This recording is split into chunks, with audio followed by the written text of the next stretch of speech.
Yo, yo, yo, what's going on, everybody? Welcome back into Let's Talk Live here on the LTL Media Channel. I am your host, Brian. Some people call me BLT. Some people call me LTL. Call me what you want. Some people have awful names for me, but that's okay. It comes par with the course when you do this stuff. But nice to see everybody here. I saw the Jerks raid come in. So I appreciate Mike redirecting everybody over here this evening. And I wanted to get into a little Michael W. Morrissey, Meatball Morrissey this evening and kind of learn a little bit about who he is here in Norfolk County. And we'll play some videos and go through that this evening. But again, it's very nice to see everybody here. We have some moderators in here. I see Clarissa here. Nice to see you. I see channel members in here and regular subscribers. That's very, very good. While you come in, just make sure to hit the like button down there. It is free to do that. And we'll get on with tonight's presentation.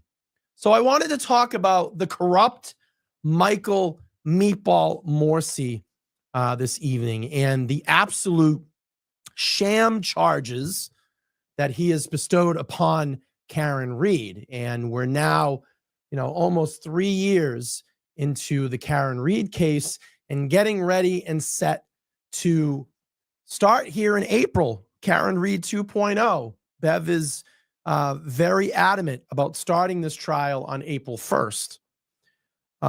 Just hang on one second. I'm waiting for a link to come up here that I wanted to bring up and talk about some things before we get into Michael Morrissey. But again, if you're just coming in, make sure to smash the like button. I would appreciate it. And let me see if I can get this link to work. My link going to work here or what? Maybe, maybe not. I don't know. That's a little disappointing. Why won't my link work? Let's see. All right, got that one to work, but I need this one to work. Hang on, peeps. Let me see. I'll just go right to Christina Rex. Okay, I got it here. I wanted to talk about this first before we get into Michael Meatball Morrissey. Let's talk about a little thing that happened with Christina Rex. Christina Rex had an exchange with the new U.S. Attorney, Leah Foley, and she asked about the Karen Reed case and any investigation in the death of John O'Keefe. Let's play this video and phenomenal question by Christina Rex. On a hyper-local level, there's been interest in this office for its involvement in Karen Reed's case. A federal investigation has been uniquely intertwined with her murder trial. Can you confirm whether your office is still actively investigating the death of John O'Keefe? I cannot confirm or deny any investigation. Our hearts break for O'Keefe's family. He was a member of the law enforcement community, and it's beyond sad. So we've heard quotes from the federal investigation, from reports from it in a state murder case right now. So the fact that it exists is pretty well known. So I guess my question is really just whether it's ongoing or if it's closed. She's not going to get it. I cannot confirm or deny if any investigation is pending, open, closed, or anything. And that was a similar reply we got from Foley's predecessor on multiple occasions as well. Now, back on the immigration front, Foley did say she hopes that any dangerous criminals will be kept in Massachusetts long enough for her office to actually convict them before ICE deports them. Outside the federal courthouse, Christina Rex, WBZ News. All right. And then we had a ruling today, a judge ruling today, Judge Bev. So what does everybody think? Do we still think this is an open and ongoing investigation through the U.S. Attorney's Office? Let me know there in the chat. Let me know how you feel. I feel like it's just getting further and further away where they had the opportunity to step in and take care of this. I mean, we know all the federal information is there. Is Bev going to fight just as hard this time around to not allow this federal information in to the case? A lot of people still think it's open, still think it's ongoing. I'm hopeful. I hope it is. I really hope it is. But for me personally, I feel like as we're getting closer to trial, it's like, well, what the fuck? We know all the information. It's there. The feds were involved. They investigated. Why are we not allowed to hear this information in court? It's pretty annoying. All right, let's talk a little bit about this. And I got to be honest with everybody. I didn't really follow this case, but Judge Bev made a ruling from the bench today. From Olivia Lambeau on the Twitter. Breaking, Penny McGee has been found not guilty on all counts in the case that should have never been brought by DA Michael Morrissey's office. She was found not guilty of involuntary manslaughter, wanton and reckless conduct, not guilty on manslaughter by battery. McGee opted for a bench trial with Judge Beverly Cano, who required no time to deliberate after closing arguments and swiftly acquitted Miss McGee. DA Michael Morrissey's office essentially charged her for homicide by arguing or homicide by heart attack due to an argument. There's no medical evidence supporting the charges, and the judge got it right. DA Michael Morrissey's office wants to prosecute people for their words in what often appears to be political motivated prosecutions, opting to ignore the evidence in weaponizing cherry-picked words in speech. And that is the whole Karen Reed. I hit him. We know what she meant there. You mean like I hit him?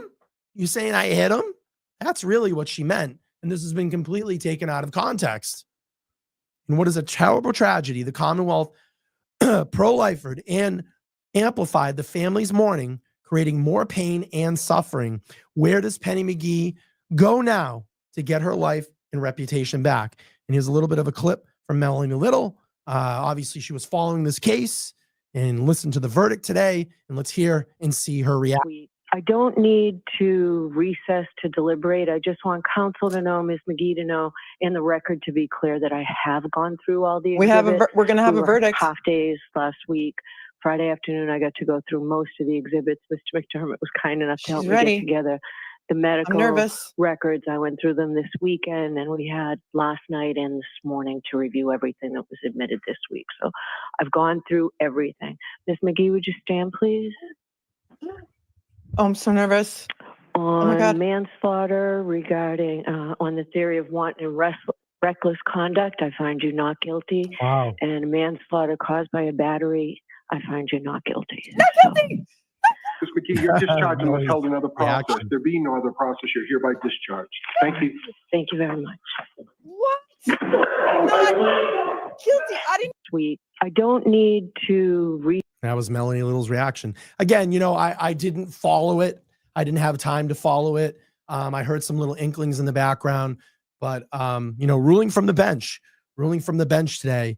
And if you want to catch up on all of that trial, would just say go over and check out Melanie Little's channel. She does a great job at breaking down and analyzing these cases. All right, let's go into Michael Morrissey. And these are the things that, you know, I really want to get into that I talk about on a local level. And this is what's very important about all of this, you know, going out and getting involved in your local elections. I think that people concentrate so much every 4 years on who the president's going to be, but you always forget to go out into your community and vote for the people that are running your community. That is the most important thing. That if someone is not running your community correctly, you need to go out and vote.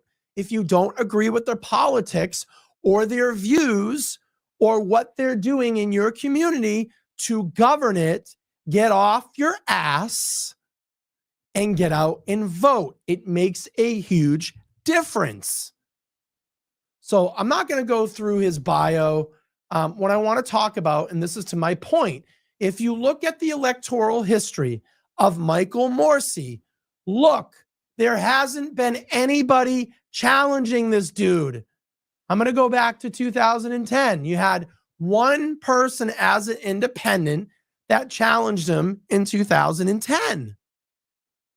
He got 147,000 votes versus 97,000. Now we start going into the track record. 2014, No challenge. No challenge by a candidate. 2018, no challenge by a candidate.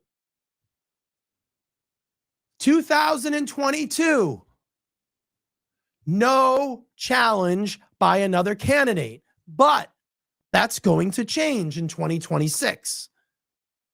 And this is what I mean.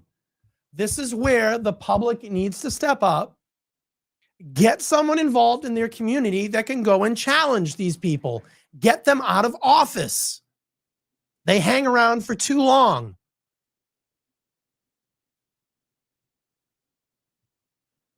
But we have a challenger. We have two challengers, 2026. And I had one of them here in my studio. I had Judah Perkins in. And I'll play this video here from NBC 10. We have some challengers this year. It may be 2 years away, but the race for Norfolk County District Attorney is already heating up. Two candidates have thrown their hat into the ring to try and take the position of embattled DA Michael Morrissey. New at 11, our Kirsten Glavin explains why this is already turning so many heads. As it should. What should be a beacon of justice, still shrouded by claims of corruption and doubt. There's obviously corruption going on in his county. Michael Morrissey, what is he hiding? Over the months, there have been continuous calls for Norfolk District Attorney Michael Morrissey to step down from his position. And now two people are vying to take his job in 2026. I've become frustrated, especially as of late, that the general lack of objectivity and integrity in the investigative process. We'll try to get her on again, Colleen. Led to essentially an erosion of the public trust and confidence in that office. Craig McClellan is an attorney with his own practice in Cohasset. The former assistant district attorney in Suffolk County says he's been practicing law for 20 years and is also upset with how the Karen Reed and Sandra Birchmore cases were handled by the DA's office. They are examples of cases where there are clear problems with a lack of integrity and objectivity. McClellan says he's focused on transparency to bring back trust. We need to get out there and meet with residents and meet with community leaders and listen. Also running for the DA position is Judah Perkins, an attorney from Dedham with more than 30 years experience as a prosecutor and litigator. I really just think that Norfolk County deserves better. Perkins, who has also served as an assistant district attorney and assistant attorney general, calling for a reprofessionalization of the office and an unwavering commitment to do the job. There has to be a clear message that no one is above the law, no matter who you are, no matter what your relationships are. We should be a model for justice, and right now, we're not. Now, we did reach out to the district attorney's office to see if DA Morrissey intends to run again in 2026. His office did not return our phone calls. Of course not. Reporting here in Canton, I'm Kirsten Glavin, NBC 10 Boston. So again, I urge everybody, if you haven't seen that live, I had Judah Perkins in here about 3 weeks ago, live here on the channel, talking about how she's going to challenge Michael Morrissey in 2026. And I just want to bring this up. James says 2 challengers to split the vote. Morrissey wins again. Let's hope not. Let's hope one of them bows out, because that one challenger can make a huge difference. But as you see the track record, went years, almost 10 years. 10 years was the last time that someone actually challenged him in that seat. And that needs to change here in 2026. Need to get him out. Need to get him out. All right, let's go back to March, pre-Karen Reed trial, 2024. Remember March? The video needs a shot now. Let's play through that. This will be the first statement of its kind in my dozen. Which is ridiculous that you would even come out and do this before a trial. Years as Norfolk District Attorney. The harassment of witnesses in the murder prosecution of Karen Reed is absolutely baseless. It should be an outrage to any decent person, and it needs to stop. I'm sorry, August, I'm sorry. Innuendo is not evidence. False narratives are not evidence. However, what evidence does show is that John O'Keefe never entered the home at 34 Fairview Road in Canton the night he died. Location data from his phone recovered from the lawn beneath his body when he was transported to the hospital. Yeah, my bad on that. I get dates and times and all that mixed up. But thank you, Glamour. Thank you for correcting me. All right, here we go. That this phone did not Who's enter the that shot home. now? 11 people have given statements that they did not see John O'Keefe enter the home at 34 Fairview that night. So then it must be true. 0 people have said that they saw him enter the home. 0. No one. It's not true. Some have, without any evidence, pointed to 18-year-old Colin Albert, a nephew of the homeowner, and accused him of attacking John O'Keefe as he entered the home. But phone evidence shows O'Keefe never entered the home at all. Testimony from witnesses tell us that 18-year-old Colin Albert had left his uncle's home before John O'Keefe and Karen Reed had arrived outside the residence. There was no fight inside that home. John O'Keefe did not enter the home. Colin Albert, the young man being vilified, was... Oh, you know that? You know that John didn't enter the home? You know that for a fact, Meatball Morrissey. You know that. Kind of funny that you're putting that narrative out there before we're even at trial, before we've gotten to trial. Was not present when Reed's vehicle and John O'Keefe arrived on the street. This is a false narrative. Colin Albert didn't commit murder. Jennifer McCabe, Matthew McCabe, and Brian Albert. These people were not part of a conspiracy and certainly did not commit murder or any crime that night. They have been forthcoming with authority, providing statements, and have not engaged in any cover-up. They are not suspects in any crime. They are merely witnesses in the case. To have them accused of murder is outrageous. To have them harassed and intimidated based on false narratives and accusations is wrong. They are witnesses doing what our justice system asks of them. The autopsy of John O'Keefe was conducted by a forensic pathologist from the Office of the Chief Medical Examiner. The doctor found that the injuries that left John helpless in the cold were not a result of a fight. She further found that the line of abrasions on his arm was consistent with blunt trauma, not an animal attack. A grand jury of everyday citizens heard the documented evidence and testimony before making a decision. The subject of that murder indictment enjoys the constitutional presumption of innocence. Why should the witnesses who have committed no crime be afforded less by members of the community? They should not be harassed for telling the government what they heard or saw. I'm asking the Canton community and everyone who feels invested in this case to hear all the actual evidence at trial before assigning guilt to people who have done nothing wrong. And certainly before taking... I mean, is that not coddling and covering up for a group of people that live in Canton right there? Oh, I need you to listen to everything before you become to a determination. I need you to listen to everything before you come to determination. Well, guess what? As a red-blooded American, I have every right to think the way I want to think. You can't just come in and tell me how to think. I have every right to think the way that I think.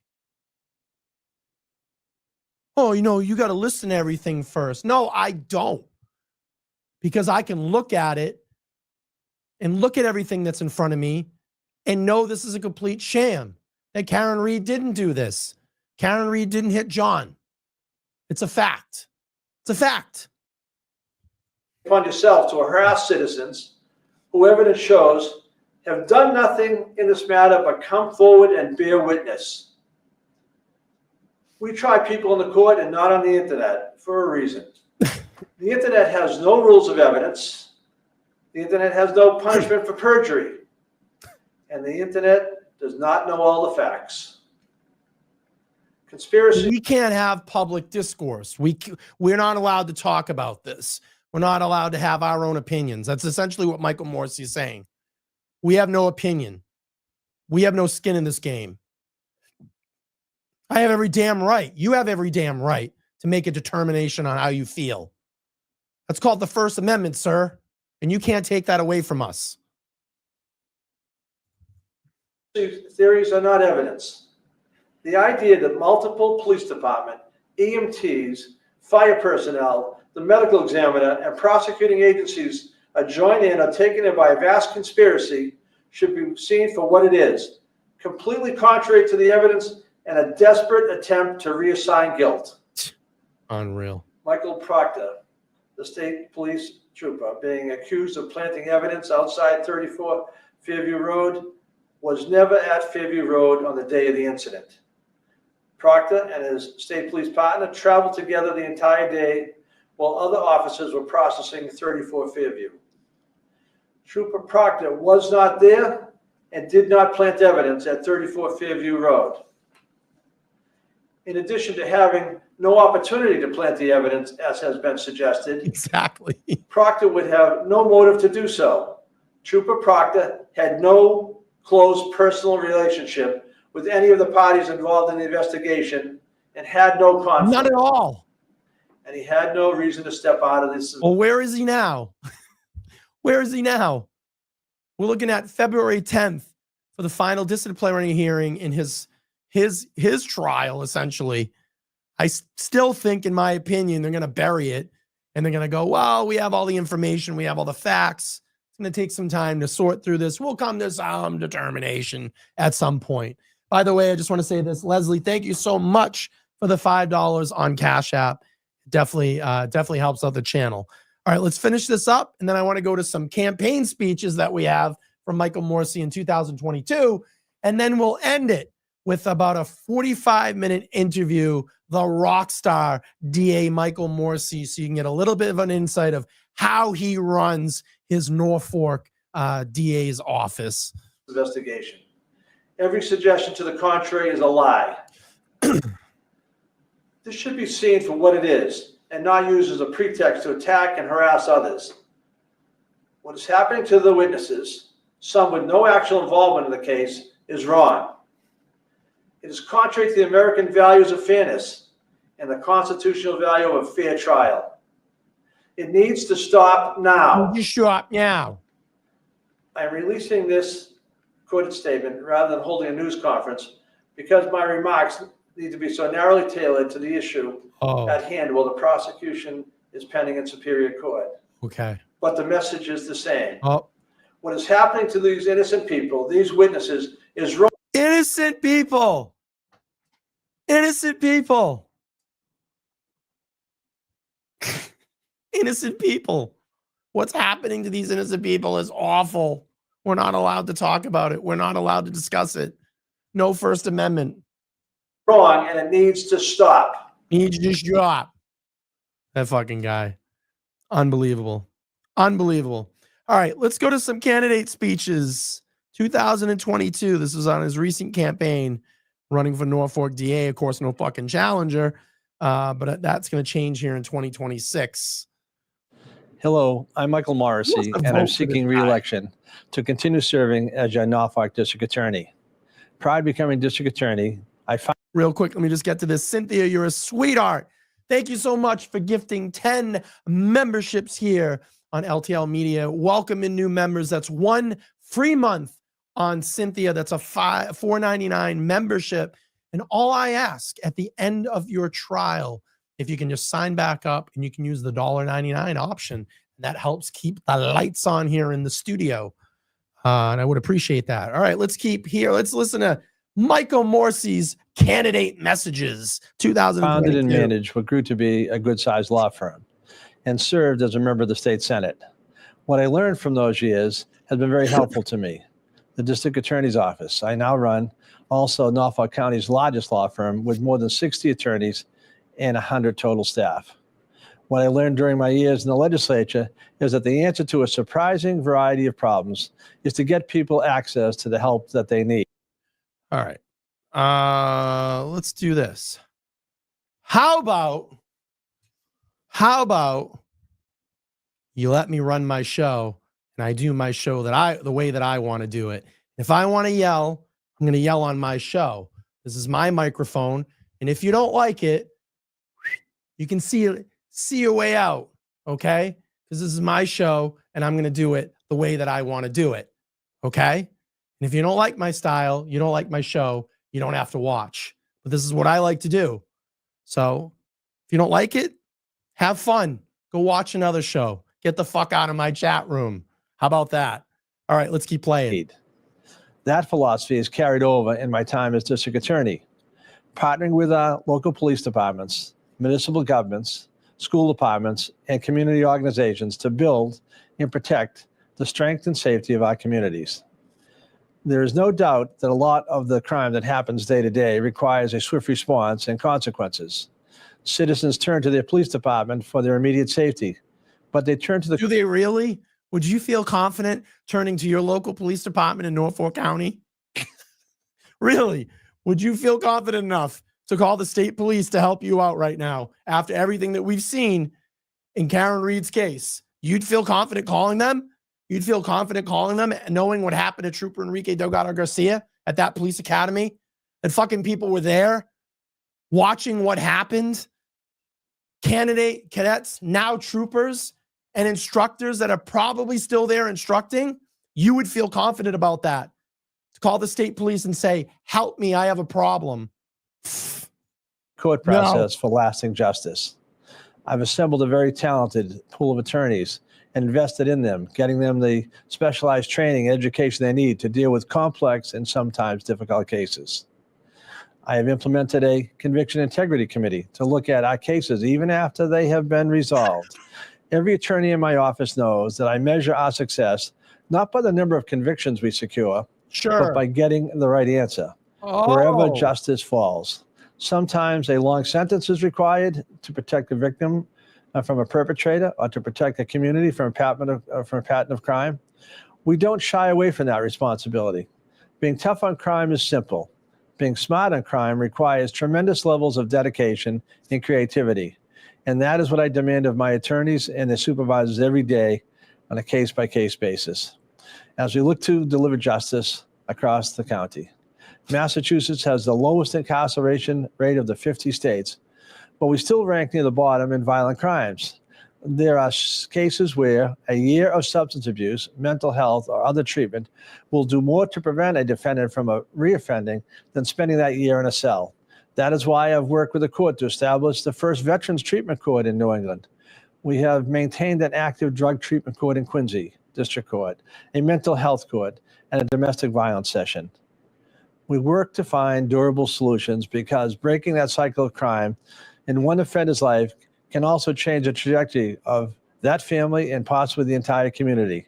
We work to do that through our overdose and anti-opioid work with police departments and by connecting users to treatment, with our domestic violence prevention work, our financial crimes work, and our work with the senior communities. We also help our schools with the training and resources that they need to deal with the problems that people like my father, who was a teacher, and his colleagues never dreamed of when he was teaching at the vocational school in the 60s, 70s, and 80s. Since 2022. I'd like to think that our partnership with the schools... Just before the previous election that he was involved in, again, no one challenged him. So he got in.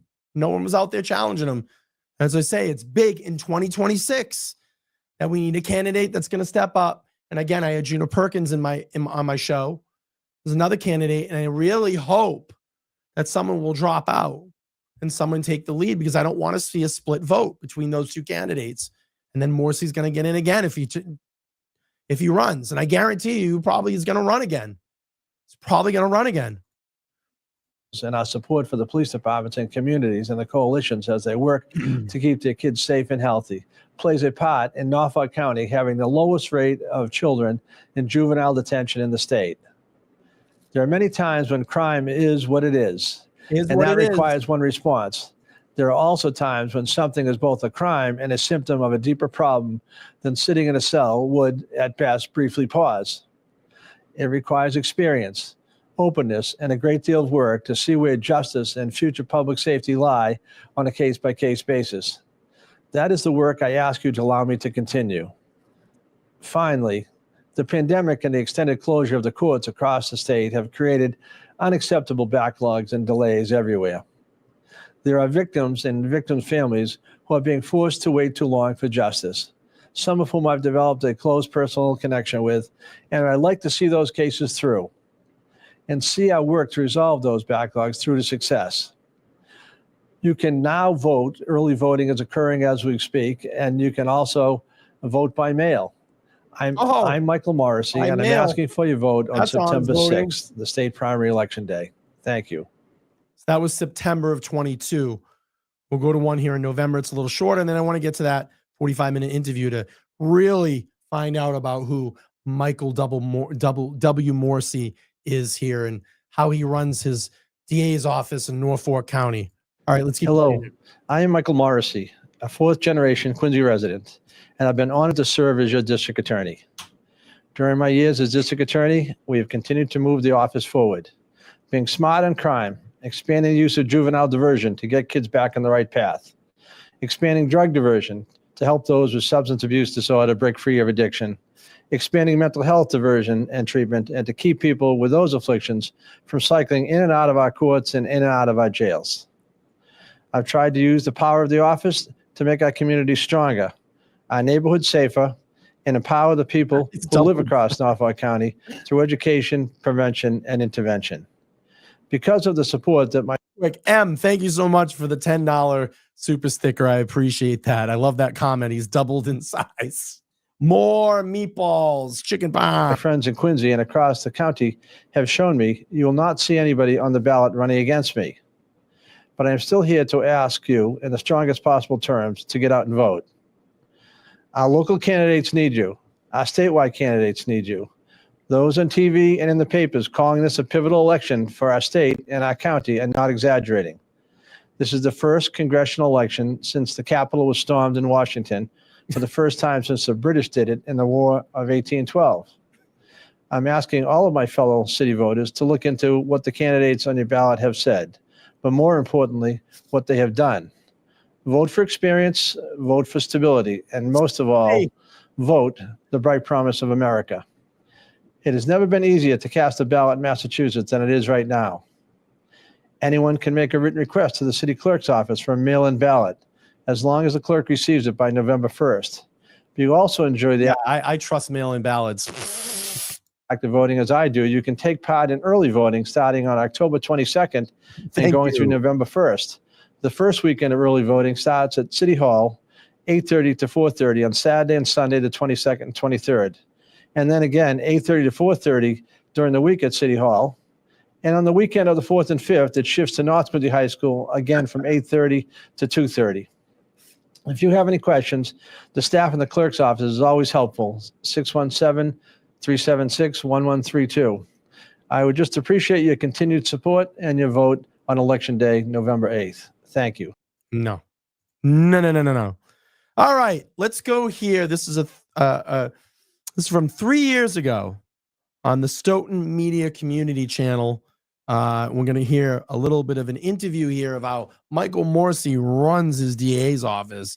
This guy thinks he's like some fucking rock star. Yeah, he thinks he's some rock star. We'll play through this here. Speed it up just a little bit.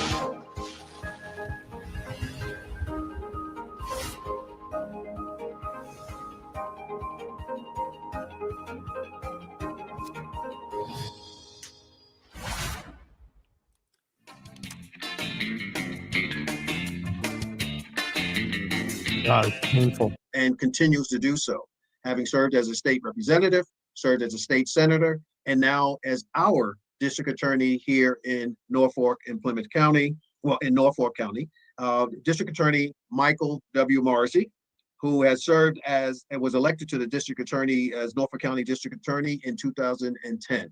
So good morning and welcome there, Mr. District Attorney. That's good to see you. Sorry it's not live, Joe, but it's good to see people out and about and trying to get back to normal. So, well, thank you for that. And I definitely want to talk about how this pandemic has affected your operation. I know as an attorney, a lot of the courts, I've done more hearings and, virtually, and that's the reason why we do this program virtually. But why don't you elaborate a bit? I always like to have our viewing audience have a sense of the person. Let us know who you are, Michael. I want them to know you as Michael Morrissey, not so much in your position, but who you are, family, Let us know. And as I had said it in the opening, you've had a distinguished career of public service. So tell us a little bit about you. Well, first, my favorite colors are orange and black, so I have my Black Knight tie on, or as close to it as I can get. So that's not lost on me in Stoughton anyway. I do enjoy public service. I was fortunate that I started a law firm with a. He literally looks like he's going to explode. Like, it literally looks like his face is going to explode. Another gentleman started practicing law in '85 and started a law firm in '87. And when I left, it was almost 35 attorneys in 3 states. Of course, one of my partners retired, and the other one is a Superior Court judge. And so there's a new group of people that are running the firm, and they tell me they're much more successful since I left. So, but it was generally a civil practice, and so we were a good-sized medium law firm. So I learned a lot about running a law firm from my partners, and I learned a lot. It's true. I used the legislature out making laws and getting people the tools they need to do the job. So the district attorney's office seemed like a nice fit because I could still practice law. You were electing someone to run the largest law firm in the county. I have 65 lawyers who work in the district attorney's office, and still could keep my hand in the public policy side of things. We're always working. Keep my hands in the public policy side of things. Yeah. To change the law and try to make things better or improve the quality of life for people. And I still get to meet, not as much. Hopefully, I had a busy week last week where I had 4 outdoor events. So I think we're slowly turning the corner, I hope, but still, the vestiges left over, you and I speaking by Zoom, I think probably has advanced the court system by maybe taking them out of the Stone Ages to the Dark Age. They're getting there, but it is allowed, like, for instance, you can sit at home now and you can do a hearing in the courtroom, so you're not wasting your time all afternoon sitting in the courtroom. You can still work on other cases and wait till your case is called. That has been a plus. But before that could even happen, COVID took its tail, and being at home, my wife is retired, and we have 2 grandkids, and my daughter and my son-in-law are married this guy. So they were still trying to work as well. And fortunately that my wife, from my daughter anyway, that we only live a half a mile away. So she was, when daycare closed and everything else fell apart, the in-laws, my daughter's in-laws and my wife became the primary caregiver. So I've spent a lot of time over the last year with our grandkids, whether we wanted to or not. The good news is we get to send them home at night. So my daughter has a 4-year-old and a 1-year-old. So it's that has been a challenge, like many parents, but we're grandparents now. So that works out pretty well. So I Why is that so far down over here? Why is his eyebrow so low? Enjoy the job. We COVID has provided a few challenges operationally. Murders, we don't get too many in the county, 10 to 12 a year. I think we had just an average year last year. We still had some serious cases. We still saw some serious crime. And we're still dealing, and maybe we'll talk about a little later in the show, about what kills people in Norfolk County is overdoses and automobile accidents, preventable deaths. And it was funny, last April, we had more people killed on the roads in Norfolk County last April when people shouldn't have been driving than the April before. So, I think people are just driving kind of crazy and fast, and we have a vast roadway network in the county. But it's been some challenges dealing with the courts. I can give you that. Well, I think, and quite frankly, I as well, Mr. District Attorney, I've been practicing law for 45 years. I'm spending more time, my office is in Boston, but I would probably say since last March, I've probably been down there maybe 10 to 15 times for short periods of time. And as I said, yes, the hearings, any hearings administrative wise or either court have been virtually. But let's talk about this, again, and it's always great to hear about the family and all those lawyers in the family and all those grandkids. So great, certainly the Morrissey family. But let's talk about how the guy's dripping over him right now. You realize that, right? This guy is just dripping over Morrissey. Operationally. Dripping. And again, we presume that everyone who may be viewing this may know what the district attorney office deals with. And they certainly may think of it strictly in terms of just the criminal cases and all, but you're much more than that because you're in the community. You're a major employer, as you said.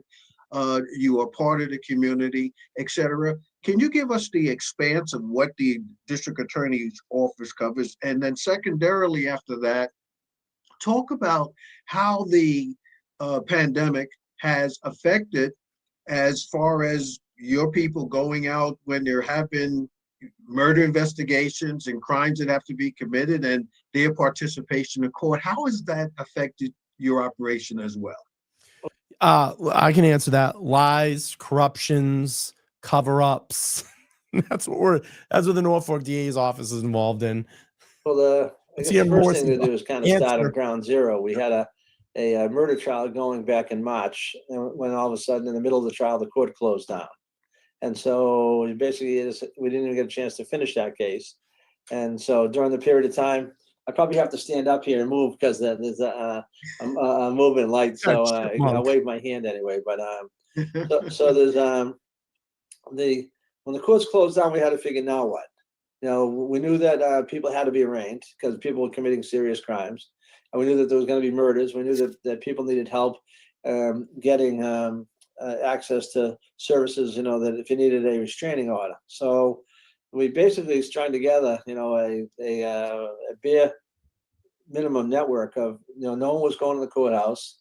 People in the district attorney's office were kind of headed to the house, you know, and a few people, skeleton crew. But if there was let's say a serious domestic, you get out to the Stoughton police station and the police would try to hook you up with one of our advocates who was probably working remote. And we would assist that person in getting a restraining order and get on the phone with the judge in that jurisdiction.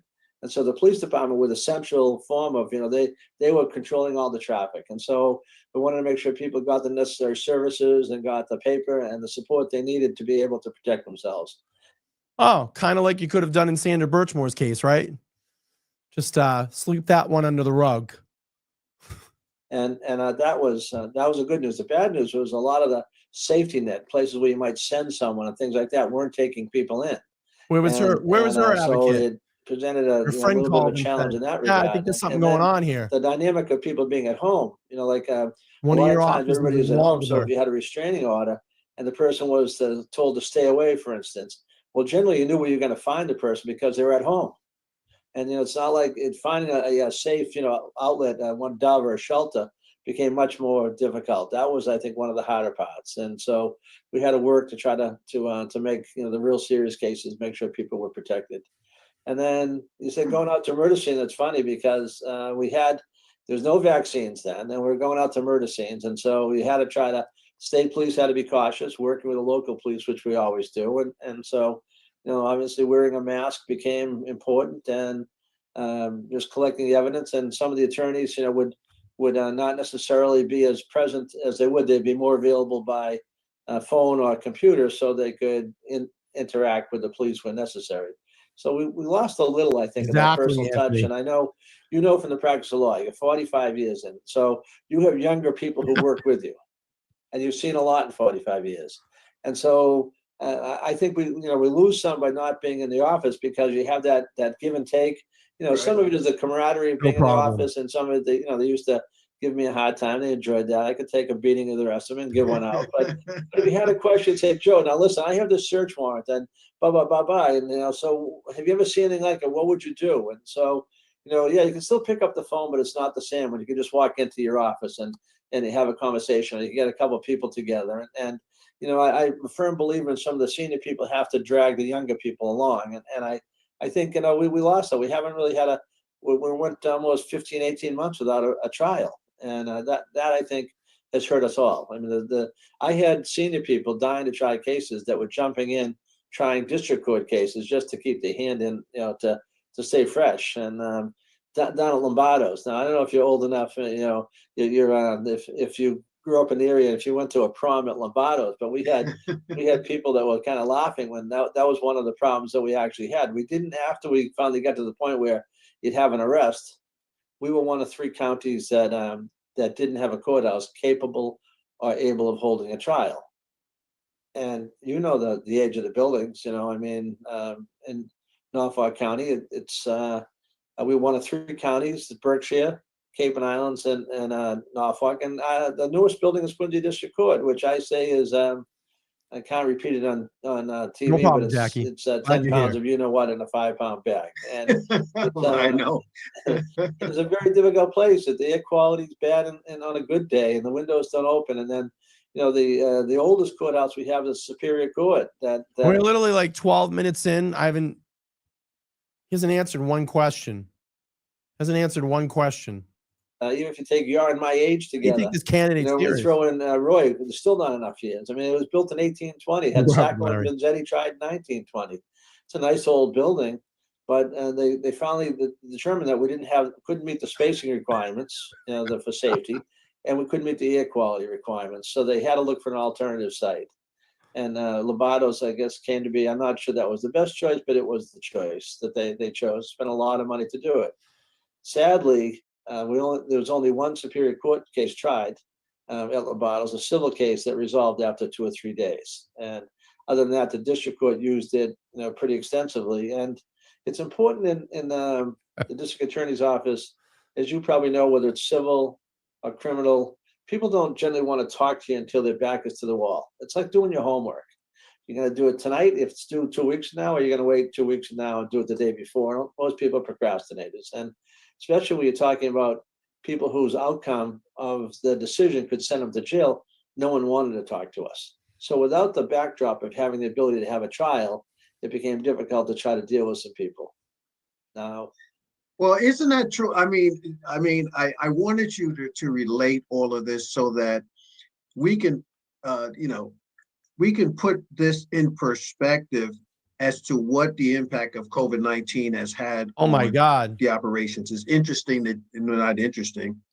It is telling what you say about the ability for the interaction for lawyers. That's how you and I learned.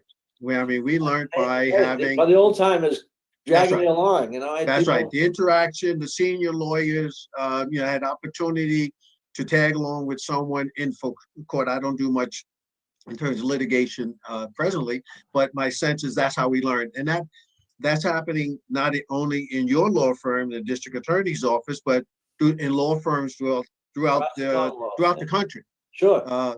Because the young folks are not the younger lawyers are not getting the opportunities for that interaction. So that is so very true. So COVID has had a significant impact on the legal profession. Well, the other area that, and you probably see it in your own office, but we like to take legal interns. What they call Rule 303 is, that the Supreme Court allows under the Massachusetts rules, a lawyer, usually in their last year of school, they actually can come out and they can practice some law, provided they're supervised by another attorney. And so we take student prosecutors into the office. And that's it's scary. usually a 3-month period of time, either semester or the summer. And a lot of those young people, men and women that we have, it does a couple of things. It allows us to try to recruit people and to try to find a more diverse workforce. It also allows us, it's a 3-month interview, because you can say, you get the person, we get them up on their feet. They start, obviously tagging along with someone, then they start doing arraignments. Exactly. Then they start doing motions, and then we try to get them a trial. I've told most of them, I said, the trial you're going to get, if they're giving it to you, it's probably a loser, Darcy says he looks sloppy and unkempt. Probably smells like hot dog water.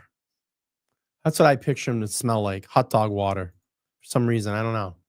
Hot dog water, right? But it's a case that has to be tried. The guy's dripping over more. Because we can't come to an agreement. You have to let a jury decide. So, you're going to learn the best you can, and you're going to get up and you're going to make your arguments. And they win some, yeah, lose exactly, some, Melissa. probably more than they win. But we try to give them some experience, and then we get to evaluate them. And you get to evaluate, as far as I always tell lawyers, treat people how you want to be treated. And remember, the same people that you see, as my father told me, on the way up, you're going to see on the way down. So, and you should be working for that person on the other side. So now, if they're being a jerk to you, well, then you got to weigh that into the factor. But, and the other thing is, getting someone convicted is not always the right answer. The right answer is getting someone help. And then now it may mean that help is going to take the form of being locked up in the state or county correctional facilities, but a lot of times. Why aren't you helping Karen Reed? And you're covering for everybody that was at 34 Fairview. You want to help people? Well, look at the facts, sir. Look at the facts in Karen Reed's case. Drug, alcohol, mental health assistance, and Norfolk County, Exactly. we have all those courts. We have a veterans court, we have a drug court, a mental health court, because we believe in trying to get people help and assistance. And so you get to weigh the character of some of those people. They interact with the co-workers, the supervisors get to watch them, and they usually tell me, they say, hey, we had young Joe Feaster in all summer, and he was really, really good, and he's someone you should hire. So it becomes a good tool for us to hire. And we've not really had interns in the office for almost a year and a half. And I lost a whole opportunity, a crop of getting some young people to get some experience, interact, find out, do you really want to be a prosecutor? And I think that hurts us too, because we're taking chances now when there's a hire here and there on some people that we just really, we have to different type of interviewing, but we don't have the same close interaction with them. And I graduated from Northeastern law and undergrad, so I had much familiarity with the CAR program. I worked at the U.S. Attorney's Office and the Mass AG. I didn't have the pleasure of working. Well, that's the difference with Northeastern law. My father's an undergrad Northeastern. The co-op program, the law school is the same.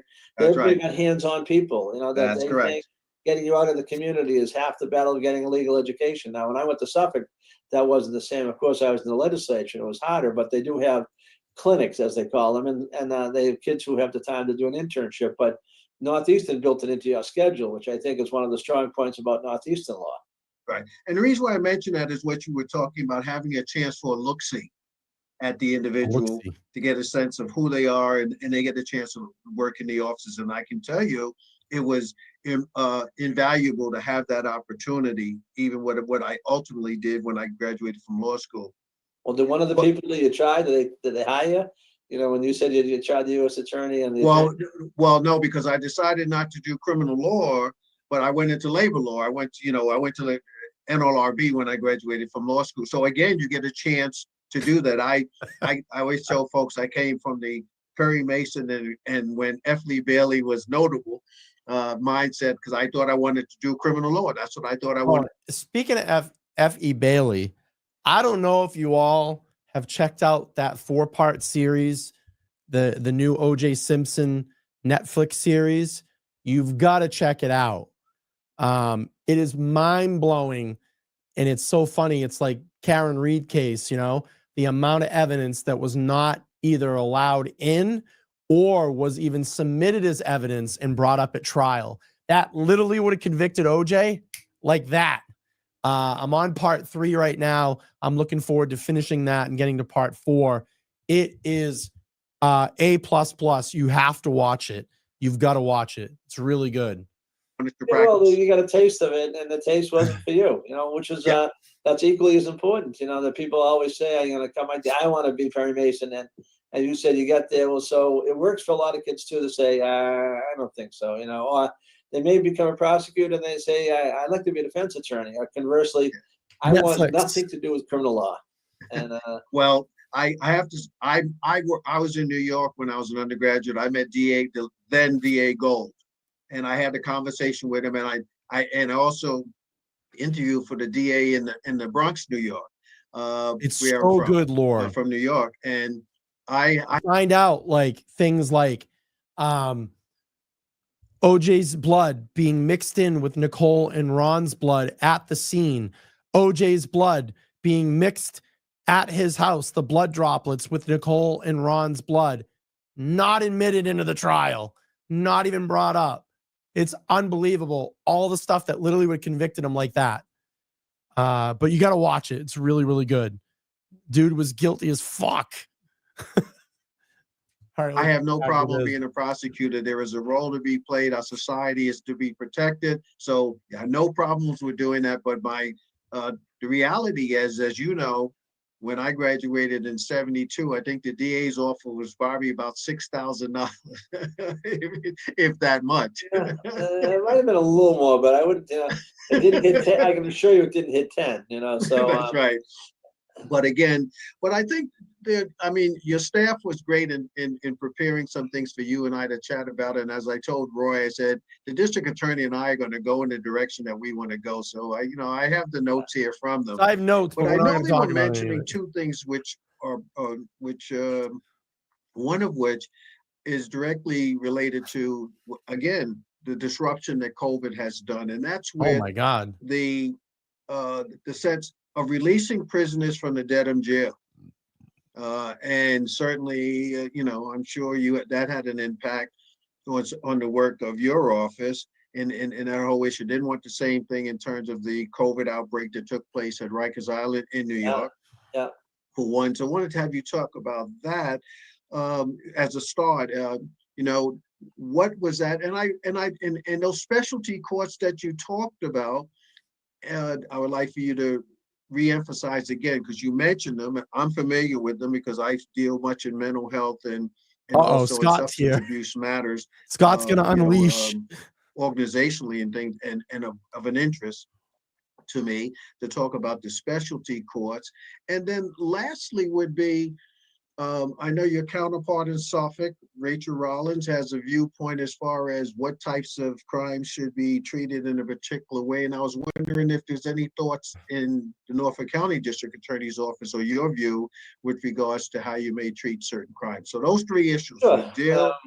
Well, first of all, the difference between the jail and the House of Correction. Scott McGinnis has entered the chat.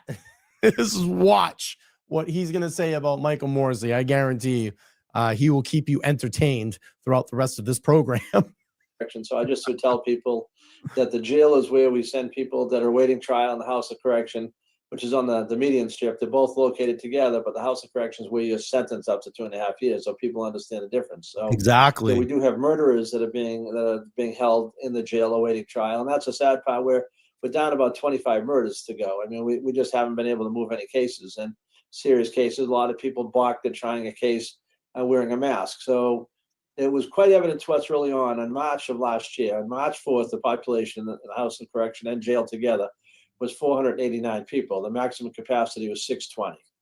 And so they had a pretty good crowd. They weren't, maxed out, but that's a pretty full house, almost 500 people, 600 total. It's a door stopper. It became evident to us that with COVID and what we were seeing is we got to deal with the prison population because they were double bunked. They wouldn't have any spacing. There was no really equipment. PPE was tight, and so we worked immediately with the defense bar even before the lawsuit was filed by the ACLU. We had 50 people out in less than 30 days. Now some of them you worked to revise people's sentences, so get them out a little early. Some of them were basically take a chance, put them on a bracelet, and we were basically calling up the defense bar. Now they're all sitting. Sadly, this is my take. So. A lot of people sitting on the sidelines waiting to see what the court was going to do. And we were proactively trying to work with people to make sure that their clients were safe. And we didn't matter to us that they may have committed a crime, and the people who committed violent crimes may not get out. You had to work a little bit harder and work with the courts. And sadly, I think that the defense bar was a little slower to draw. But by June of that year, we had the population down to 302 people. And so a lot of people did get out, and some people did come back. And it's great. We just let those violent criminals out and roam the streets. Why not? Right? Just let them out because they might get a little cold and they might be sick for 5 days. Let them on out. Oh yeah, and then some of them came back right after they went out and committed more fucking crimes. Good stuff. Gotta love it. We got frozen. We're frozen. Come on. A week later, we had a couple of those. And, we had some funny things happen. Violent criminals out because I might get a cold. Stoughton District Court, there was a person that was held. We don't charge and don't look for small bail. Bail is really becoming a thing of the past, and cash bail. And because even the court says you have to consider the ability of a person to pay the bail when you're asking the bail. That's kind of hard for a lot of these people who are often indigent. So cash bail has been going by the wayside for years. But I look at the list of everybody that was there. I asked the sheriffs. I worked closely with him to identify. It was Jerry McDermott at the time. Anybody who had a health condition, and we worked on those people. And one of the things that stood out, there was a case in Stoughton District Court where the guy was being held on $100 bail, and it was for tagging, for graffiti writing. I hit the roof and said, "I'm going to strangle someone. Who did this?" And so when I finally found who had the case, I said, "We don't do stuff like that. I mean, $100 bail." So the attorney, I had nothing to do with it. It was all the judge and the defense attorney. And I said, what do you mean? He said, well, the guy had some other crimes he had to deal with in another jurisdiction that clearly were much less desirable to go to. And he wanted to spend his time in Norfolk County. So the defense attorney convinced the judge to attach $100 bail to the case so he could stay in the Norfolk County House of Correction and start getting credit for crimes he's going to probably have to deal with in another county. And so I said, well, just get rid of the bail. You want to go anywhere. So that, there was some funny things that happened. There was a person that had some health issues. We're trying to get out, but if we let him out, he had a detainer. He was going to be sent to Arizona. Thanks, he wasn't Jay. going anywhere. And so, we did what we could. And I think we did a really good job of getting the population down to an area that was safe. And the sheriff instituted testing protocols and had medical. And we were really the first county to take those affirmative steps. We didn't wait. So I think that helped us out. Now, also during this period, he had all these cries about mass incarceration. So just people have an idea of the state prison system. When I took office, it was 12,000 people, 11 something, almost 12,000 people in the state prison system. 25% of them are there on murder charges. And so the Department of Correction says that 75% of those 25% on murder. That's a fucking lot of people. That's a lot of people. People in the state prison system have committed a violent crime, and they're violent offenders. So that population over the next 4 or 5 years, because we were working on different aspects of sentencing and things, that population 5 years later was down into the 8,000s. And then the legislature passed criminal justice reform, and I would tell you, too little, too late. It was the system was already changing and starting to see the prison population go down, but COVID actually, because no one was going in and people were getting out, they tell me the population now is in the 6,000s. Now, when we started this back, keep in mind, he was letting they were letting violent criminals out because they might get a little cold. He just talked about that. And let some violent criminals out because they might get a little cold.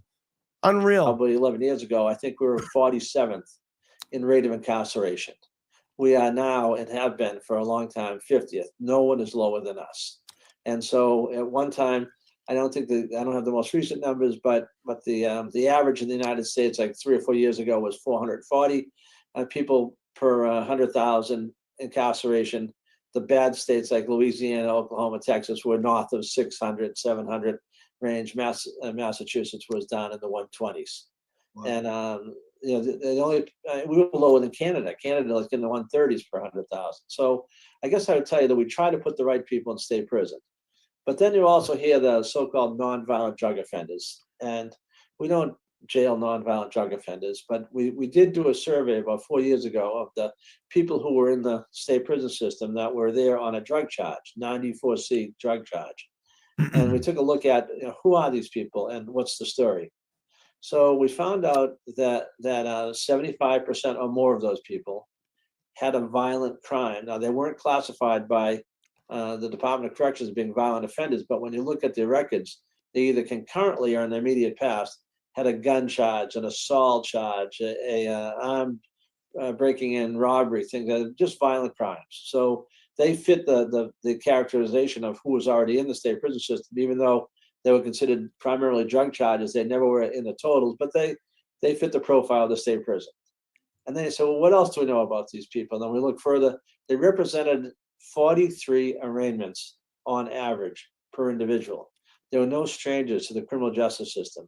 So they were the dealers and the traffickers. And someone with for instance, if someone's using heroin, we don't arrest them, prosecute. We try to get them help. We have programs that we try to get them to. People who are arrested have a drug problem may end up in the drug court. We'll talk about in a minute. But the people that are in the state prison system are bad people. A lot of gun charges, bad people that are poisoning our young people. So, I like to think that. We don't arrest them. They probably just dealing to our kids. Their heroin's probably laced with fentanyl. They're killing a bunch of people. Why bring those people in, right? Well, there is a national narrative going on about I guess they call it de-incarceration. We're the leaders. Be the fourth, not the followers. If people did what we did, I think that I'll be better off. Thank you for being a 2-month we obviously member. get swept away in the national picture, and sometimes I always tell people, don't let the facts get in the way of a good story. We're the leaders. We're the best. Well, you know what, I do want you to talk They're about the the best. specialty courts, but I want to underscore what you just said there, because I'm sitting here because I pay attention to the conversation to some extent that goes on about the correctional system and who's in it and the, you know, and the numbers, et cetera. I would say that what you've just told me, Mr. District Attorney, needs to be highlighted, because that's not the narrative. Like you just said, don't let the facts get in the way of the story. That's not the narrative. Well, that's out there about the fact that one, the number of persons that are in the system, and two, I almost will call it, and this is my characterization, not yours, the misclassification of the person, because they're listed as having a joke charge, but then they have the serious one that follows it, that is not the lead on the story. So one reason says, oh, all these persons are only in for drug usage sometime, maybe even in terms of drug trafficking, are not violent. And that's just not the case, is what I'm suggesting to you. So either the classification has to change, or we have to tell the story a little bit. Like everything else, you know, having a conversation with you is very helpful to get at one side of the story out. And sometimes, as you know, people have obviously, there's a direction people want to go. And when the facts of the story don't fit that direction, it often doesn't make it into the news. And I think. Did he just talk about facts in a case and then what direction that people want to bring it in? Oh, okay. Well, we would know what direction you want to bring the Karen Reed case in. That's really where we are. And you know, exactly, Rachel John. Rollins and I'd actually do a lot of things the same. Now, one of the things that people often point to is that Rachel put together a list of 15 crimes, let's say, that she doesn't prosecute. So ironically, before Rachel came into the office, and even in this office, even before I get into this office, the district attorneys in both Norfolk and Suffolk and throughout the Commonwealth, there's a lot of crimes that we actually have the flexibility as prosecutors to, you know, not prosecute a case. And that's why we have diversion programs. I can't even believe I'm hearing this right now. I can't even believe I'm hearing this. Yeah, because there's a penalty to pay. So, for instance, we used to have a Country Fest down at Foxborough Stadium, and you have a lot of kids. They didn't have anywhere between 100 and 400 arrests. You know, kids, generally young adults, doing stupid stuff. You know, drunk, and they might be smoking dope or just acting up and acting out, and so drunk and disorderly, things like that. And we're not in the business of giving people records that don't deserve them. So when you might get arrested, and it's less these days, but they still have problems. The process at the Foxborough Police Station is sent to the Rentham District Court, and there's like door A and a door B. Door A is go talk to the assistant district attorney and don't get arraigned, and take the diversion program, take a 4-hour course of making better decisions, go do 10 hours of community service and stay out of trouble for 90 days. And this never happened. Or go take a chance with the judge and, say that you're not guilty and, try the case. Most people pick door A. And so, we have a pretty active diversion program that when I inherited the office from Billy Keating, he had for juveniles. We've extended it up into adults and as alternative punishment forms. But I think we're getting a clear vision here.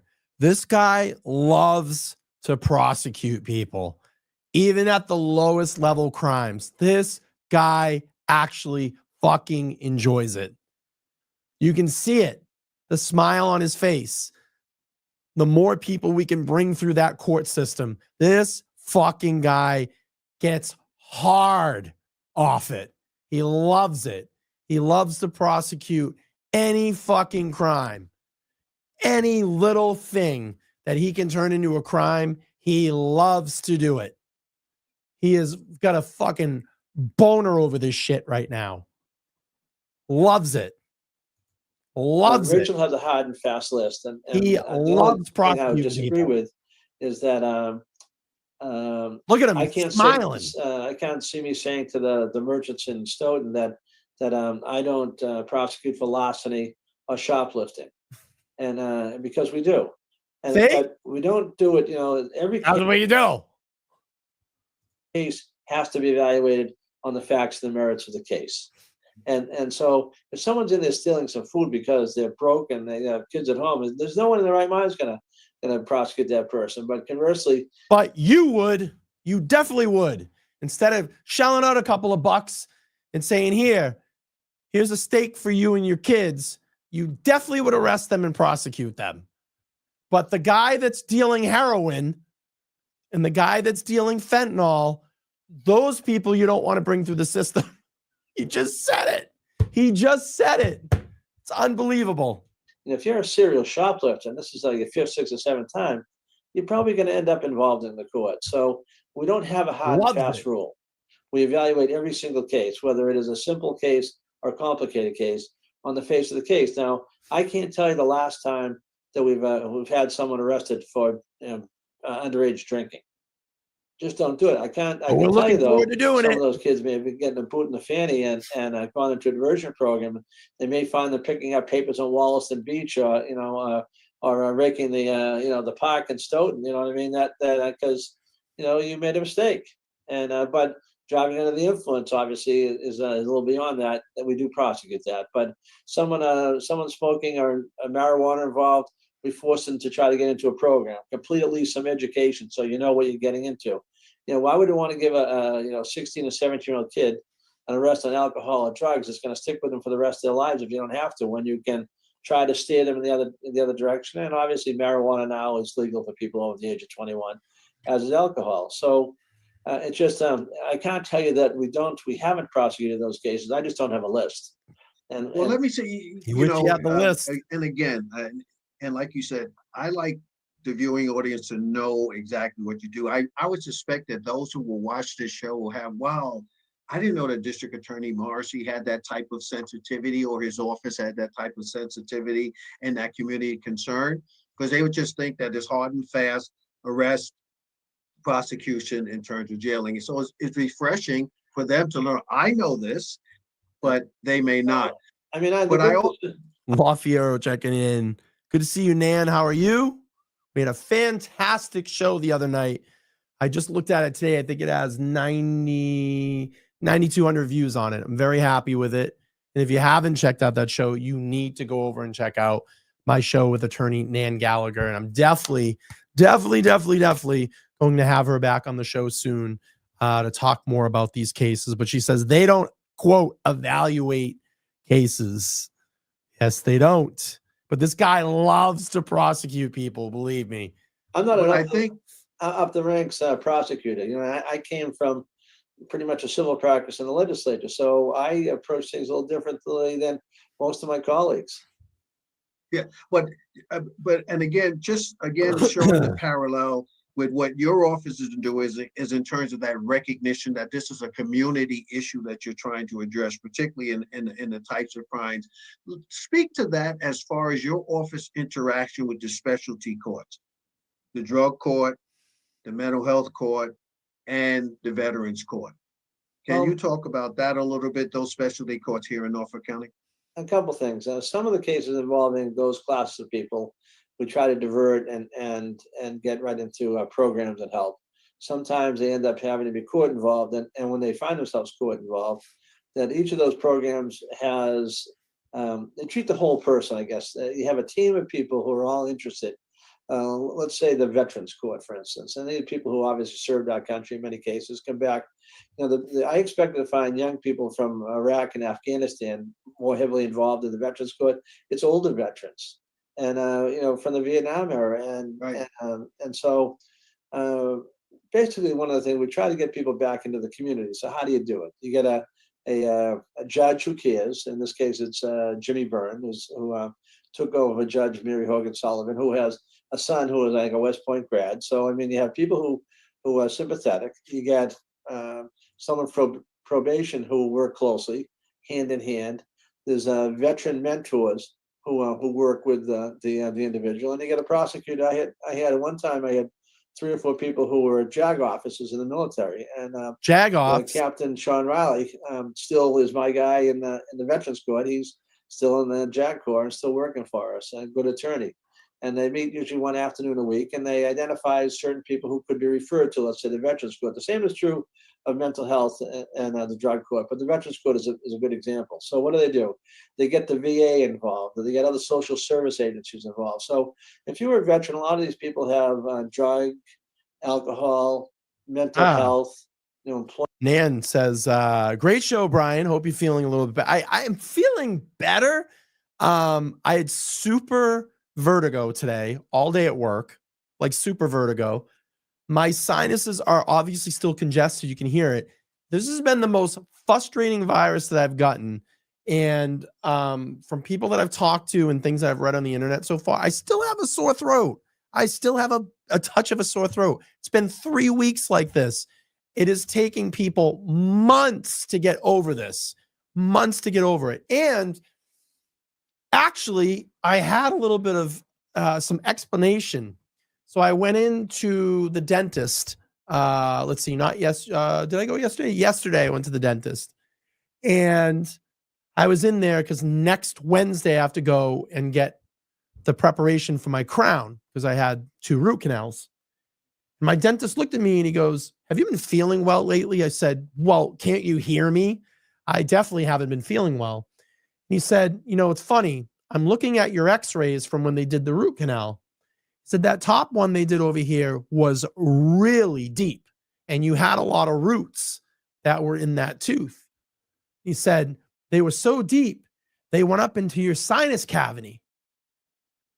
He said, what's really interesting about it is we know that essentially what triggered all this is I had a little bit of an abscess in there. And then when they went in and cleaned all this out, that's probably what went up into my sinuses and caused this infection. So it's been pretty crazy. It's been pretty crazy. I mean, I'm feeling better, but I can't get rid of like the laryngitis, the congestion in my head. I don't know. It's just very annoying. It's very, very annoying. But he thinks that could have triggered it when they cleaned everything out and then just that abscess went up into my sinus cavity. And here we are. This is what happened. But anyway, let's get back to Meatball Morrissey. Employment issues, housing issues. So we have a housing component. They have people who try to deal with the mental health part. They have people who do substance abuse counseling. And there's a whole team of people that will work on the whole person. And they put together a plan and they basically, I like to say, they kind of sit on them, and that they try to encourage them and they try to have them enroll in the program. They teach them how to get a resume together. They help them find employment. They may get them temporary housing when the time comes, and they put the thing together so that they get them back and they work them back slowly so they can get back, become a productive member of society. In some cases, reunited with family members, and that it's not a ton of people that get through the programs, but the success rate is like 90%.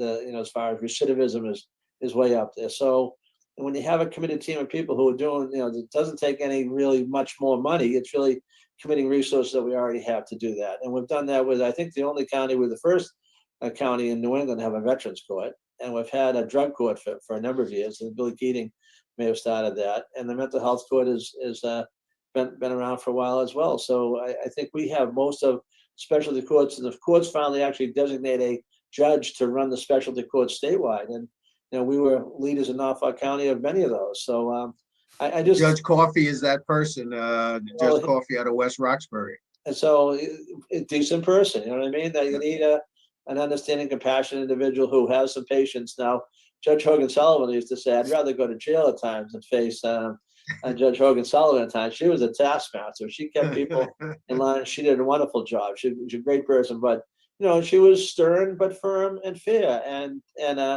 compassionate at the same time. And that's what you look for in these courts. And the courts have done a good job of identifying those people. And we in the district attorney's offices who have those courts try to identify equally types of people that fit the mold that we need to those courts. And I think they work well. I mean, it still can't cover everybody, but it covers a good base of people.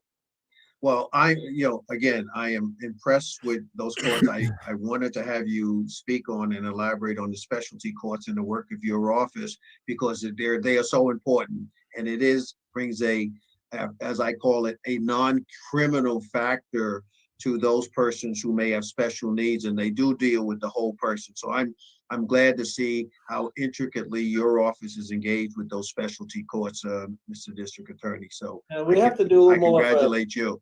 A lot of people who end up court involved have co-diagnosis of mental health, substance abuse, and we got to do a little bit more to deal with that. I know the sheriff, the last 3 sheriffs have placed some emphasis on that, and also on reentry. So we kind of work with them as well to see whether we can keep people from coming back. And the prison population, I think we're doing a good job in that regard. I mean, trying to identify the right people.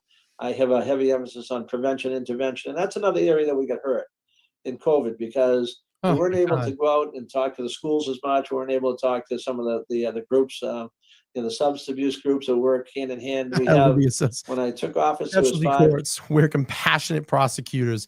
Sandy D, thank you for becoming a new member here on the channel. I appreciate that. All right, I'm going to double time this a little bit here. Let's speed it up just a tad bit. Oh, Sandy, thank you so much. Gifted 5 memberships. Welcome in new members. That's 1 free month on Sandy. And all I ask is at the end of the month, if you could just re-up your membership just for $1.99. It helps support the channel and keeps the lights on here in the studio. All right, let's finish this one out. Coalitions, you've had a really strong one here in Stoughton for many years, and Stephanie runs that, and you guys have invested in heavily into. You recognized early on how important it was to have a group of community people supported by the family of people in office in town to get the word out that this is a problem that we as a community have to deal with. We took that model that you had successfully started, because Stoughton was one of my earliest ones that started before my time here, and we saw how successful that was. And then we had people like Stephanie Patton. She was a mentor to, I think we started one next door in Avon. And so we grew the community coalition so that there's one that covers every part of the county. And they do some wonderful outreach work. And some of that required, obviously, I think, in-person interaction. And we lost a little of that. So they had to go to Zoom and they had to reinvent themselves. And we came up with some good stuff, and we came up with some struggles. You know what I mean? That stuff that I think we're missing, like the law firm. That there's some good things we do and there's some things we miss. So we actually had our first in-person meeting of the community coalitions last week. And so we're kind of back up and running. We provide a support network to them, exchange of ideas. Sometimes we help pay for programming. Rogue checking in. A wrench, been around for a long time. 16-month membership. Thank you for your support. Says, I hope you feel better soon. Don't have to suffer with it for months. Yeah, me too. This has been annoying. Super annoying. All right, let's go. And so we're finish this one up. Back in business, are heading in the right direction. As I said, what kills people in Norfolk County are drugs, alcohol, or a high percentage of substance abuse. But it's Billy Keating left office, and there was 40 people. He said to me, he said, you have to pay attention. Drugs, substance abuse. It's going to be. He said, I see it being a big issue, and he was right. So no, what kills people in Norfolk County is people that live and hang out at 34 Fairview. 40 people that we identify, the state police and the local police, when there's a death in town, work together and identify. As a matter of law, the district attorney determines whether or not the charge it's an accident or it's a homicide. And so someone who may die of an overdose, we have to go out and investigate that. An accident or a homicide. Up to 3 years ago, I think we hit almost 175 people. Now, that doesn't mean that someone from Quincy or Stoughton, where I live in Quincy, may not have died in Boston, but we use the metric we use when the state police go out and identify, and that's, at least we have control over that right away, because sometimes the Department of Public Health does. All right. Everybody's giving me the remedies. $5 for Fox 6. My friend, get yourself an electric nasal aspirator. It cleans your sinuses so well. I have been doing everything left and right to try to get rid of this sinus congestion. It is what it is, what it is. We'll get through it. It'll go away. Maybe sometime next year. We'll get rid of it. All right, let's go. Doesn't give us the data till almost a year later. And so we've also set up a data-driven support network that the district attorney's office paid for with the help of I affectionately say, kind of tongue-in-cheek, the drug dealers in Norfolk County. I don't drink. Program with the money that was hot toddy's not going to work for me. And so we now know that if someone from Stoughton should overdose in Quincy, then they get the feedback and they try to go to the family. Or in many cases now, we have a Norfolk County Cares. Stoughton does. We have a package of materials if they successfully render an overdose, save someone. Through Narcan, we trained everybody in the use of Narcan. We just bought Narcan for the schools, nurses, through, again, drug forfeiture money. Now, people say, well, why do you have, Narcan? We don't have that big a problem with the younger kids in the schools. And that's true, by the way, but who comes into the schools? the parents, users, renters, others. And so it's just one more tool in the toolbox for the school nurses who have their hands full, or athletic I trainers. already did a round of We're antibiotics. trying to save people. Done. I think that education and prevention is something that, because I'm not an up the ranks prosecutor, I came from the outside and mostly civil practice, but I've dealt with prosecutors 34 years when I was in the legislature. So I'm not, not a babe in the woods, and I've tried a number of cases on the civil side. So And it's worked out well in that thanks regard, for because I think we approach things a little differently.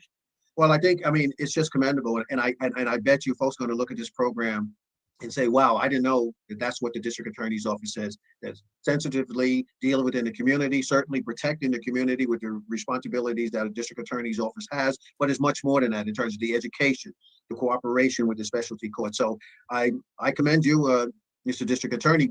But before we, because we have maybe about 13 minutes or so, and I want to follow some of what your staff wanted us to talk about. So I'm going to get there. Talk about this anyway, because I think these issues that you hit upon, you and I haven't talked in a while. That's right. But I think that you recognize them as important issues. I think it's an opportunity for me to, as you said, we don't hear a lot about this stuff. Well, this is one of the ways that I have to get the story out too, about what we do in Norfolk County, what district attorneys do across the Commonwealth. So well, Community Forum with Roy Cohen and me is always open to you to get your message out, and Stoughton Media Access Corporation. So if the story's not being told straight anyplace else, you'll be able to tell it straight on Smack. Yeah, and I welcome. This is so bought and paid for. The give and take, and I don't mind answering questions. If I can't answer the question, I shouldn't have gone down that path then. You know what I mean? It's one of those things. You have to be able to stand up for what you believe, and I appreciate the opportunity. So, well, what I want to do, because again, COVID has raised another ugly, and that is the amount and the types of scams that have been fostered on people as a result of this, on our elderly, the housing ones. There's a multiplicity of them, and I know your staff gave me some backdrop on them and wanted you to talk about those on telling people to beware, particularly our senior citizens, on the types of scams. Can you talk about a few of those, Mr. District Attorney? Well, first of all, I think that we try to do a lot of outreach work, especially with the elderly community, who we think are often very vulnerable to attacks. But we weren't able to do a lot of the in-person education. We've had to resort to Zoom, and that we've done what we could, I guess, during the dark days of COVID. But we're getting back out there now as the senior centers open back up, Stoughton's open back up, and we're trying to reach more people and talking about it in the program as part of our activities. But it never ceases to amaze me how people find ways to try to take advantage of other people, especially try to have them take their money. It's always usually about the money. And we had a woman, we had a case just in the past week from Franklin, where someone listed a house for rent on one of the Craigslist or one of the sites like that, and for a house in Franklin, and then sent the person a lease and took their money, and the people were showing up to move into the house, and the woman lives in the house, and she had no idea, that any of this was even going on, and it was nutty. And so the person said, "I have a lease." And I said, "That may be good. This is my house. I didn't rent it to you." And so you find the internet has been great in many ways, but I think it's also, and we're seeing some of the bad things that can happen even during COVID. If you're passing reliable, legitimate information onto people and you're using the internet, so dripping, right? It's a wonderful thing. And the problem is that there's the question is the gray areas, and then there's the other areas that are completely whacked out, where people are untruthful, liars, and the underpinnings are so far gone that you just can't believe it. But as people get hooked in some of these scams, you can see how they also start to believe, form their views about whether it be politics, vaccines, travel, whatever it is. The internet is shaping people's view of the world, for better or for worse. So you have to be a little cautious, which gets us back to scams. Yeah, well, there are some of them, and we probably won't have time to talk about all of them, but some of the highlighted ones is called the grandparent scam, the Social Security scam, the fundraising scam, the fix your gutter scam, the pave your driveway scam. So pick any one of those that you want, Mr. District Attorney. The driveway one is one of my favorites, because that's been around since time when, even when we were kids. And so someone, you can't use the word, the gypsies, because that's obviously not appropriate. But years ago, the so-called travelers, if you take a look at the license plates of the cars, usually Florida, New York, or other places, they come to your door and they want to seal coat your driveway. And then people would say, it's only $100, and so they take old motor oil and they'd have a big tin, and they take the squeegees and they do the driveway, and it looked like $1 million. And the first rainstorm, it was gone. And so that scam is still out there. And the other people that want to fix your gutters and just happen to be in the neighborhood type of thing. Listen, it comes down to if they're trying to take your money from you, then be very cautious. And there's certainly the in-person scams. We get up there's a problem with the roof. It's on for another $100. We can fix this. We learned during this. So go to a trusted individual, go to someone who's known, call a neighbor. If someone's really doing work on a neighbor's house, get a recommendation. There are websites that actually keep track of valuable people. But if you don't know them, buy yourself some time and say, well, give me your card and your phone number and talk to someone, or have someone there with you if you have some concern. And those are the in-person scams. The other grandparent scam, actually, I had someone do that to me, and call up and, if you call your house Joe and say, is this Joe? If you say, yeah, this is Joe, and said, well, your grandson is I'm calling because he asked me to call. He's in jail in North Carolina, and he's he needs $2,000 to get out, and he asked me to call you. And you'd say, is that Michael? And yeah, your grandson Michael. So you already told the guy, who it is, and so I have that guy on the line. Man called Clay, thank you for becoming a new member. I appreciate that. We got about another 9 minutes here. God, I want to get through this. 9 minutes, and then I want to talk about a quick story before I head off air that was sent in by a viewer, and I think people should be concerned about this one, and I'm going to be keeping my eye on it. All right, let's play through the last 9 minutes of this. So they said they have a grandson. I said that they have whether it's my son or grandson, and so I said something like my brother's Patrick, and so I said Patrick, me. and so yeah, son Patrick, and I have a son Patrick, and so I kept the guy going a little and had a little fun. I said, well, you know what? He's always been a pain in the neck anyway, so keep him, and hung the phone up, So, but I had a little fun with the guy. Now, what am I supposed to do? And I'm writing this stuff down, and I kept him talking. And anytime anybody is looking for basic information, when the grandparent scheme and a lot of the others, when they're dealing with relatives, they always say, "Is this Joe? Yeah, this is Joe Feaster, and I'm calling about your son and your grandson." And you give them the information. Don't give them anything. Don't give them an address. Don't give them that opening. And so it happened with a friend of mine's, my roommate in college's mother. She got a call about for me, and she was about this. So I had to send her the AARP one about the fraud pieces, which says, she was told, and she loves me dearly, and so she would have. Fortunately, she called my roommate from college, and he told her, don't pay any attention to that. But it's very likely, like you said, the one generally people do exactly what you say. They say, "Oh, my grandson," and they give them the name. Give them the name. Well, talk about one more, the Social Security one. Because that's another big one. Well, again, on seniors. Anybody trying to charge you for Social Security, for your card, that's one of the scams. AARP does a great job of putting scams out to the membership and letting people know. But the other one was more recently. We had a guy that we grabbed at the airport in Chicago. I can't say too much about it because it's an active case, and we work with our federal partners as well because I think it originated outside of the country. So you have to watch out for some. Can't talk about it. Can't talk much about it because it's an active case, but comes out with that whole 6-minute video. It needs to stop now. Right. You can talk about that, but can't talk about this small time active case. Unreal. Called up and says there's been like an overpayment of Social Security. If you don't do it, the marshals are going to show up and blah, blah, blah. Trust me. The Social Security or the IRS, if they want to find it, they'll find it. They're not calling you on the phone. And generally, they're not emailing you because how would they have your email address?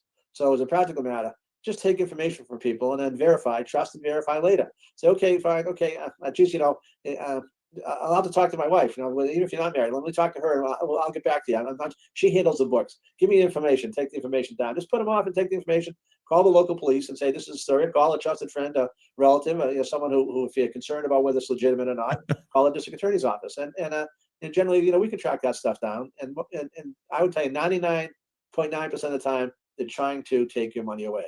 And so don't give your Social Security number out, shred your papers, all the basic stuff that you would expect people to do. Rip them up. Shred or rip them up. And we have shredding events once or twice a month. The Stoughton Council on Aging, we have people come from all over town, and we hire the company to show up for a morning, and people dump their stuff for free.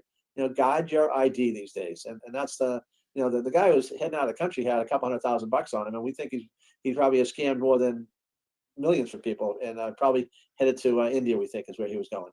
So we have a few more minutes, Mr. District Attorney. Two things I'd like for you to do is whatever you want to talk about in the few minutes that we do have left. I want to give you a sense of how you would like to wrap out and round out this particular segment of the program, but also to give you a phone number if because you have a community service component as well that you work with. 9 months. If you want to leave a phone number with them, I don't know when this program, because we're now in everything being produced, whether a phone number will be up or not. So why don't we give a phone number, and then let's talk about some of the things that you would want to say that we haven't covered.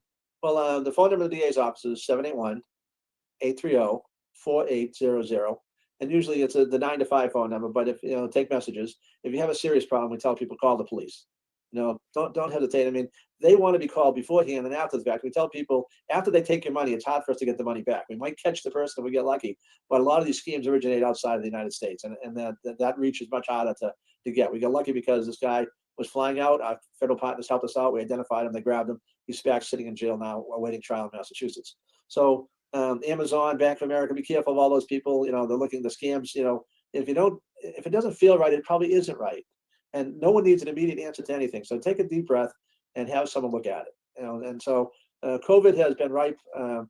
They've had, I think someone said the Federal Trade Commission had 500,000 complaints in the past year during COVID for COVID-related scams that are going on. People trying to sell I know, the vaccine. Tim, right? No one sells a vaccine. It's free. Your insurance company picks up. The government pays it. You do not buy stuff like that. You don't buy your Social Security card and crazy stuff. That people, but still people are doing that to vulnerable members of our population. So you got to stay on guard. Sandy. And finally, we're making headway. We're trying cases now, slowly but surely. Quincy District Court is up and running. Stoughton has had some bench trials. Rentham had a trial last week. We've had some Superior Court cases. We hope to try a murder case in September, but the defense attorney got sick. But we have 2 or 3 murders scheduled between now and the end of the year, and so we've got to deal with that backlog and the serious crime. That's really the focus of some of the things that we're doing. Is a lot of these people have waited. It takes a couple of years to get a case to trial anyway. On a good year, we have a Stoughton case, which I hate to admit, that's now 8 years old, a murder case that we're trying to get tried, and the defendant has gone through 5 attorneys, now 5 defense attorneys.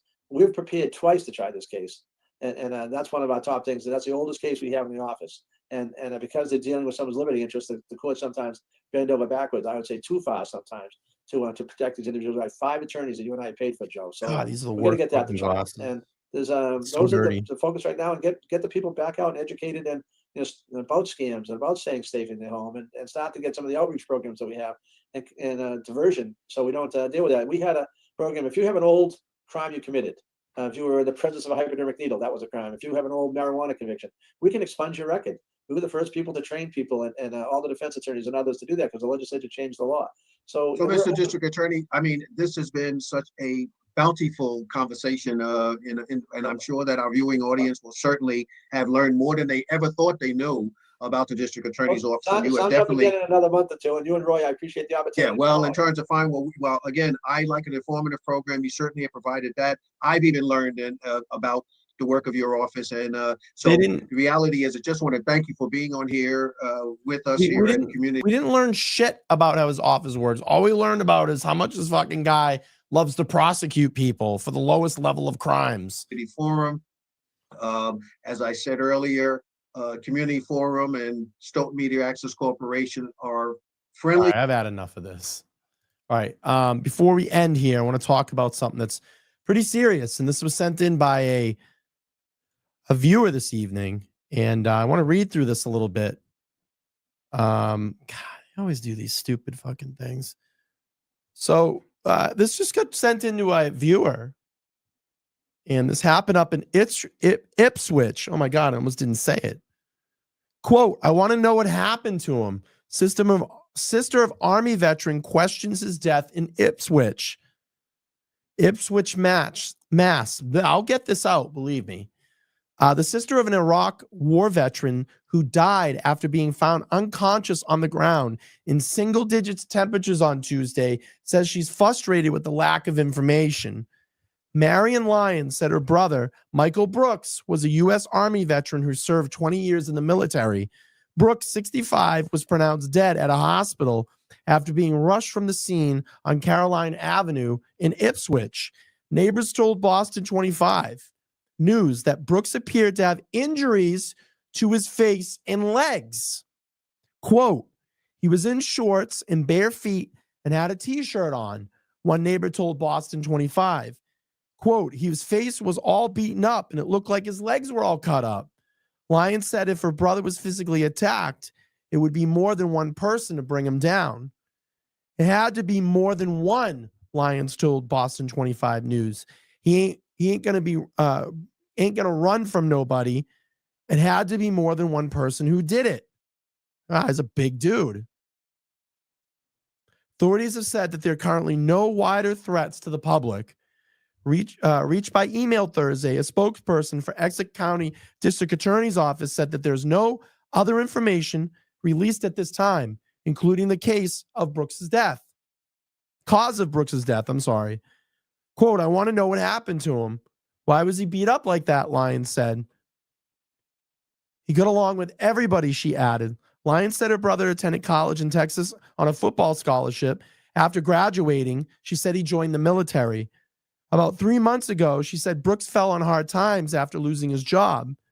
In the last phone call, the weekend before his death, Lyons said they talked about Brooks moving back to Texas to be closer to family. She's now planning to scatter his ashes in the state he once called home. He was the best brother he could have ever had, she said. And this is obviously a developing story. I think there's a video up here. We could play through that. Excuse me.